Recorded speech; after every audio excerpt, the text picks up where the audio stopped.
So Jesus' first miracle was turning water into wine at Cana, right? Well, if you're going to take the Bible's word for it, sure. But in the Qur'an, Jesus' first miracle is speaking at his own birth.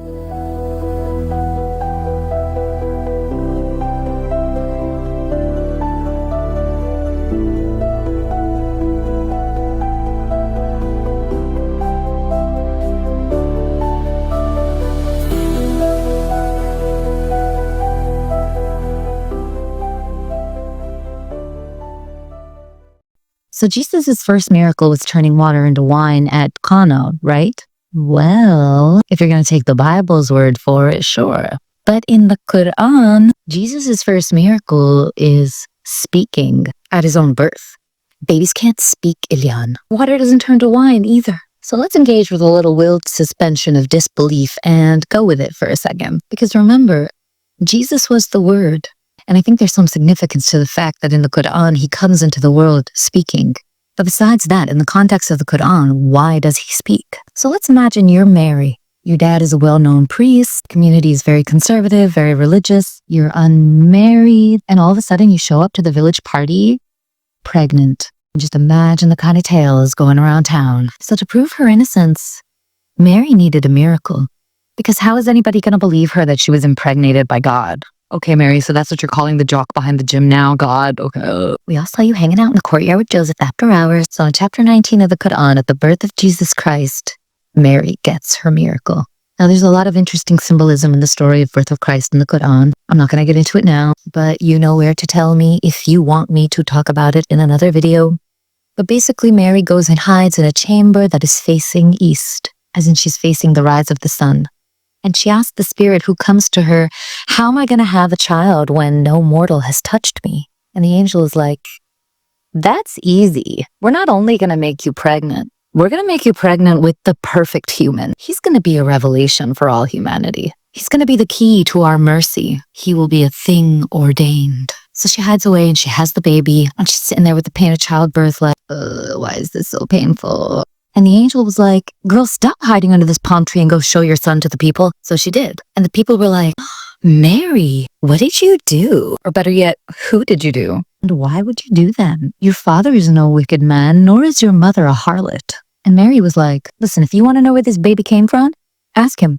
And they were like, ask the baby? How do we talk to one who is in a cradle? Mary, you are still weird as ever. And then to everyone's surprise, baby Yeshua springs forth, saying, behold, I am the slave of Allah. He has given me the scriptures and appointed me the prophet. And he has made me blessed wheresoever I may be, and has enjoined upon me prayer and almsgiving so long as I remain alive. And most importantly, he hath made me dutiful towards she who bore me. Now there's a lot to say about this. And like I said, there's a lot of symbolism in this passage that I'm just kind of scraping over. But what do you think? Does the fact that baby Jesus speaks in the Qur'an have any bearing on the fact that Jesus is the Word? And what does it say about Christianity and Islam, I guess, that there's no justification of Mary's chastity in the Bible? So remember how the Bible basically tells us nothing about the childhood of Jesus? Except that sometime after he was born and visited by the Magi, Joseph was told by an angel to flee to Egypt with the boy. And then eventually they come back, but there's a new king reigning who they're afraid of, so they don't want to go to Judea, and instead they go to Galilee, and from Galilee they go to Nazareth. And therefore the prophecy is fulfilled that Jesus is called the Nazarene. This is Matthew 2, by the way. And then in Matthew 3, we go straight to the baptism of Jesus with a teeny little mention of someone named John the Baptist. And just a little side note, John the Baptist is a super interesting character, so let me know in the comments if you want me to make a video about him. But first, let's talk about Jesus' childhood in the Qur'an. Jesus in the Qur'an? What are you talking about, Elianne? Muslims believe in Muhammad. They believe in Jesus too. They don't necessarily believe he was the son of God, but they do believe that he was a very important prophet. And in fact, his journey into prophethood begins as a child when he starts performing miracles. The first one being the one we talked about where he spoke at birth. But let's talk about a couple other ones and where the Qur'an potentially got them from. So there are two main ones that I want to talk about, and one of them is in the Qur'an, and one of them comes to us through At-Tabari, a Muslim scholar. Now the one in the Qur'an is one where Jesus is given a power that only God had, and that is the power to create life out of clay. So we all know how God made Adam out of clay and then breathed life into him. And that is a quality unique to God in the Bible. But in the Qur'an, Jesus has that power too. Jesus the child, or Isa the messenger of Allah, says, I have come to you with a sign from your Lord, that I designed for you out of clay a figure like that of a bird. I breathe into it, and it becomes a bird. And then he goes on to list the other things that he's going to be able to do, like heal the blind and the leper, and magically know what you're going to eat tomorrow. But here's what's really interesting. The story of Jesus making birds out of clay also exists in the infancy Gospel of Thomas, one of the non-canonical apocrypha, the books that were basically removed by the church for whatever reason. The infancy Gospel says that Jesus makes 12 sparrows out of clay. And one of the children who see him do it go to his dad to tell on him. They go to Joseph like, Mr. Joseph, Jesus is making birds out of clay and that's not allowed. And this was especially sinful because it was the Sabbath. So Joseph goes to Jesus like, baby Jesus, why are you trying to ruin the Sabbath for everybody? But Jesus, being chill as fuck, even as a baby, doesn't answer. He looks at the sparrow and he says, fly away, little sparrow. Remember me in your life. And as soon as he said that, the birds got up and flew away. And Joseph was astonished. Okay, so this took longer than I thought it would, as always. So I'll make another video about the Tabari miracles. But what do you think? Why are the childhood miracles removed from the Bible? And why are they included in the Qur'an? Do you know how in the Christian Bible, the object of divine revelation is basically God himself, who we get to meet in the figure of Jesus Christ? It feels kind of contradictory given that God is the all-powerful, all-wise, all-knowing, all-being. Like, how are we, with our limited mind, supposed to know him? If he's able to be human and hung on a cross, I mean, how powerful could he really be? Well, in the Qur'an, the object of divine revelation isn't God himself.